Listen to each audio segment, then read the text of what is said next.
కృష్ణ పరమాత్మ దగ్గరికి వచ్చాడు. వచ్చి కృష్ణుణ్ణి ప్రార్థించాడు. కృష్ణ బాబా,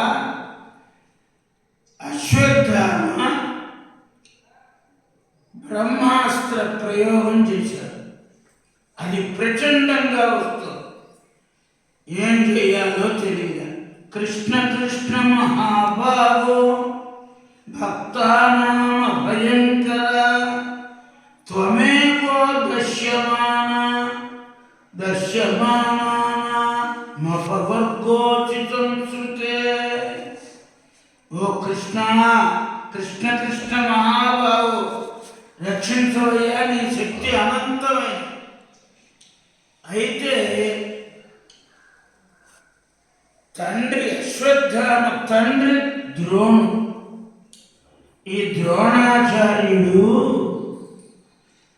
అర్జునునికి బ్రహ్మాస్త్రం చెప్పాడు.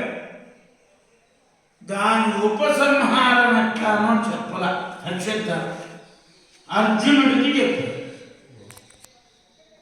వెంటనే అర్జునుడు ప్రార్థిస్తున్నాడు. సాక్షాత్కరించిన సర్వేశ్వరుండు, ప్రకృతికి అవ్వలి ప్రభుడవీవు, ఆద్య పురుషుండవు నీవు, బోధముచే మాయ నడుపుదు, నిశ్రేయసాత్మయందు. మాయని మటు మాయని చెప్తావు కృష్ణ. అదిగో బ్రహ్మాస్త్రం మీద కొచ్చేస్తుంది. తథాయించావతారస్తే భువో భారజిహిత్సయ. భూభారం తొలగించడం కోసం నీవు అవతారం ఎత్తావు. ఇదిగో ఈ బ్రహ్మాస్త్రం భయంకరమైన తేజస్సుతో అన్ని దిక్కుల నుంచి నా వైపే వస్తుంది.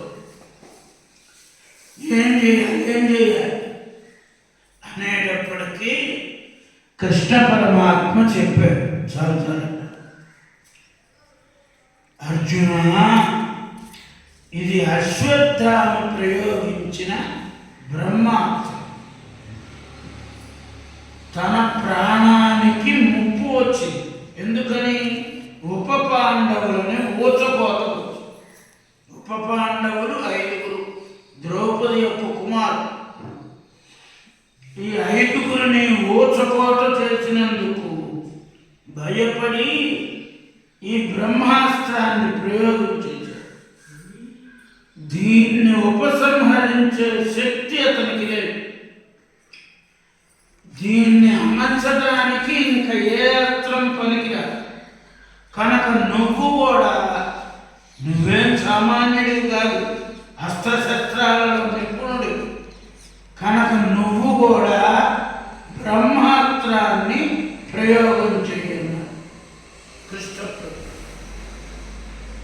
వెంటనే భగవంతుని మాట విని ఆచమనం చేసి ఆ కృష్ణ ప్రభువుకి ప్రదక్షిణం చేసి బ్రహ్మాస్త్రాన్ని ప్రయోగం చేశారు.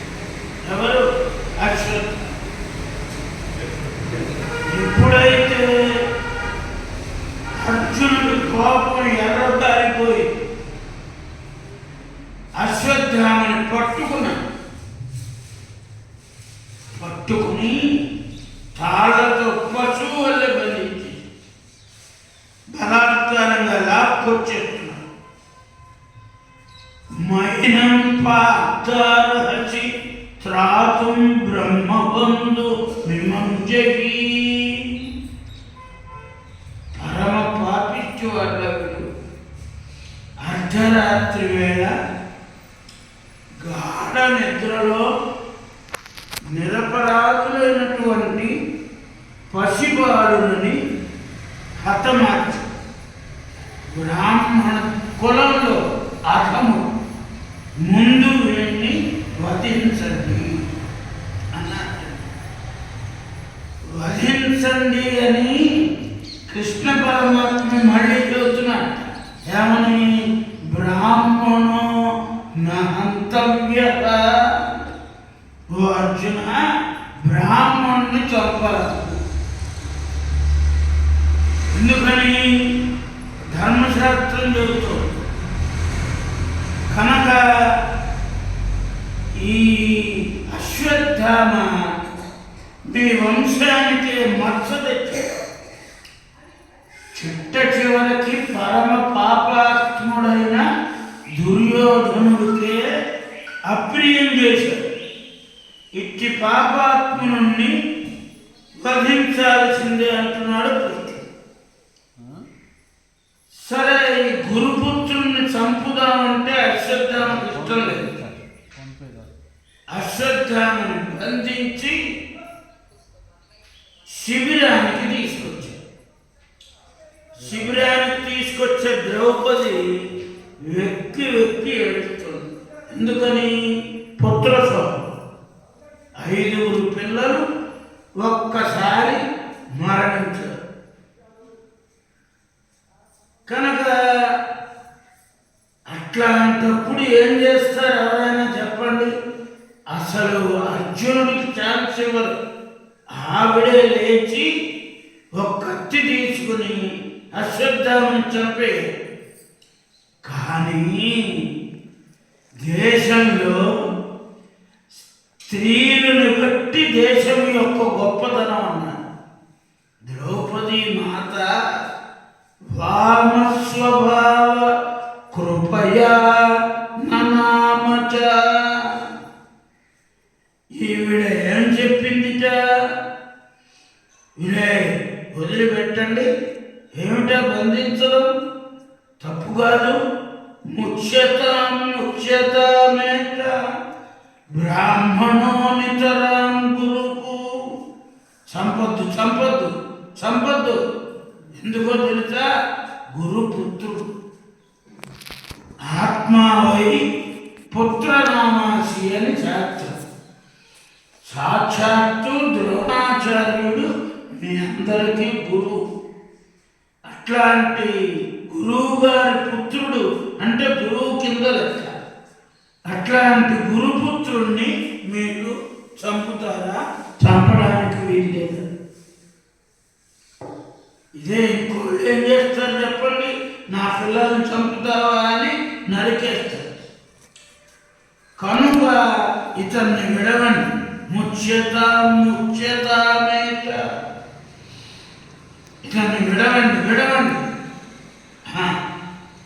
గురుపుత్రుడు కనుక ఇతన్ని క్షమించి బంధ విముక్తుణ్ణి చేయండి.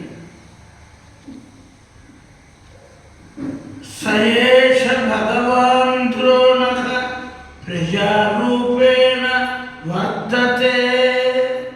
ఇప్పుడు మీ ముందు ఎవరున్నారో తెలుసా? సాక్షాత్తు ద్రోణాచార్యుడే పుత్ర రూపంలో మీ ఎదుట ఉన్నారు. మీరట్ట చేస్తారా? గురుపుత్రునికి హాని చేయకూడదు. పైగా మారోదీరస్య జననీ గౌతమీపతి దేవత యథాహం మృతవత్స ఆత్మారోధిమ్యశ్రు ముఖీముఖు. ఇప్పుడు నాకు 5 పిల్లలు చనిపోయారని నేను బాగా రోధిస్తున్నాను. నాకు రోదన వచ్చిందని ఈ గురువు గారి పత్రి ద్రోణాచార్యుల వారి భార్య అశ్వత్థామ తల్లి కృపి, ఆ కృపి ఏడవకూడదు. నేను ఏడుస్తున్నాను, నాతో పాటు ఆవిడ కూడా ఏడవాలి అనుకోకూడదు. అది ధర్మం. కనుక చూడండి, ధర్మం అట్లా చిన్ని కథలో వ్యాసుల వారు మనకు చెప్పారు. మనకి హాని జరిగింది కనుక పక్క వాళ్ళకు కూడా హాని చేయాలని తనిపెట్టారు. ద్రౌపదమ్మ ఏం చేసింది? కృపి నాకు మళ్ళీ దుఃఖించాలా? ఏం ఒక్కర్లేదు, నేను ఏడుస్తున్నాను చాలు. ధర్మన్యాయం సకల